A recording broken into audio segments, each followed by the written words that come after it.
All right, we're back for week 4, and this is a big one because we're going to continue to talk about our sequence as we work up our body and learn more about how we're going to utilize our entire body when we hit. Now we're going to go from our knee to our hip, and we're going to learn to separate our lower body from our upper body to engage the big muscles in our thighs, our butt, and our back. This is where we start to hear terms like torque, separation, and rotational hitting. And one of the best analogies I've heard for this is opening a bottle. If we take a bottle and you spin the cap and the bottle in the same direction, we're not going to get anywhere. But if we start to twist in opposite directions and apply energy in separate directions, we can take the cap off the bottle. And it's no different when we hit. We want our lower body and our upper body working in 2 different directions until it's time for our upper body to release and get to the ball, and that's how we generate more power. This can be a confusing topic for hitters because a lot of coaches don't understand how to explain the difference between hip rotation and hip slide, and start throwing out cues like use your hips, hit with your core, things of that nature. And so I want to make sure that we understand from a sequencing standpoint what's happening here so we don't put ourselves in a bad or unathletic position.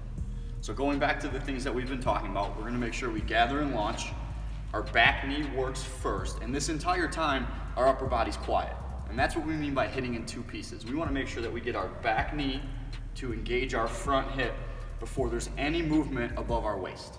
And that's being a 2-piece hitter, and that's going to allow these muscles to generate more energy and more strength to the baseball. So when we see these next couple clips, we're going to take note that once the hitter's foot lands, that line on the front hip is as far as they're going to go. We don't ever want to slide our hips forward or thrust our hips into the baseball because that's going to move our head and it's going to not allow us to get as much separation between our hips and our shoulders.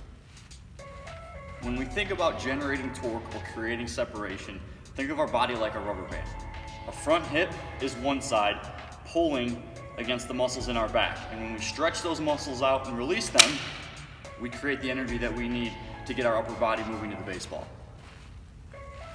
So from here, we gather, launch, and start to separate. You're going to see that as my hip goes, and engages the muscles in my back, it creates a lot of tension to the point where I have to release. And that's the energy that we're trying to create, and that's the action that we're trying to develop. And it might take a few weeks, and it's going to take some time, but again, let's be patient.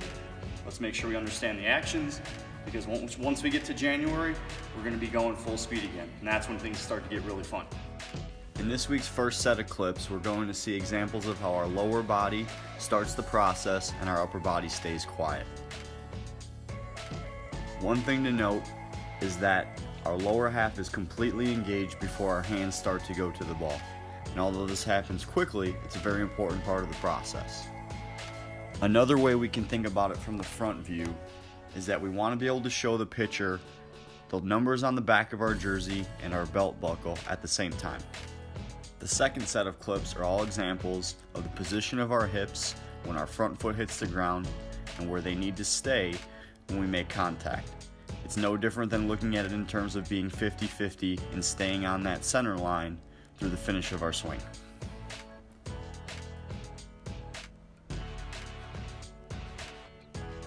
Demonstrating this week is Noah Schrader. Noah's an Indians alum, a graduate of our Power Hitters program, and he's a freshman at Truman State University where he'll start in left field this year. In this first example, I'm holding Noah's shoulders while he separates his lower body. And you'll see, just like the rubber band example, when he stretches out his lower body from his upper body and I release it, his body snaps into place just like the rubber band. That's from the tension built up from his hips pulling away from his shoulders. So as a drill for this week, we'll go through our full sequence, stride, heel, knee, and now separation, till the point where we can no longer hold that position and keep our shoulders down to the ball, and then we'll release through our finish. Our last drill is much tougher than it looks, and even our college guys have trouble doing it consistently correct. We're going to set our lower body in the proper position using a plyo box to take the weight off our back leg. Then we're going to stretch our upper body all the way into our hitting position and try to hold still through our finish. The reason it's tough is because we're able to create a lot of separation, but at the same time, we have to stretch our body into positions that it's not used to. So go slow and try to do it right with the coach's help. Keep in mind that this skill set relies heavily on strength, flexibility and body control. It's something that we're all continuing to work on to develop, so be patient with it. This is also the reason that we stress strength and conditioning at the ends of practice so hard, because without equipping our bodies properly, continuing to learn these different body movements and skill sets can get frustrating when our body's not able to do it. So keep working hard, keep trusting the process, and this is all going to fall into place really soon. Let's get after it.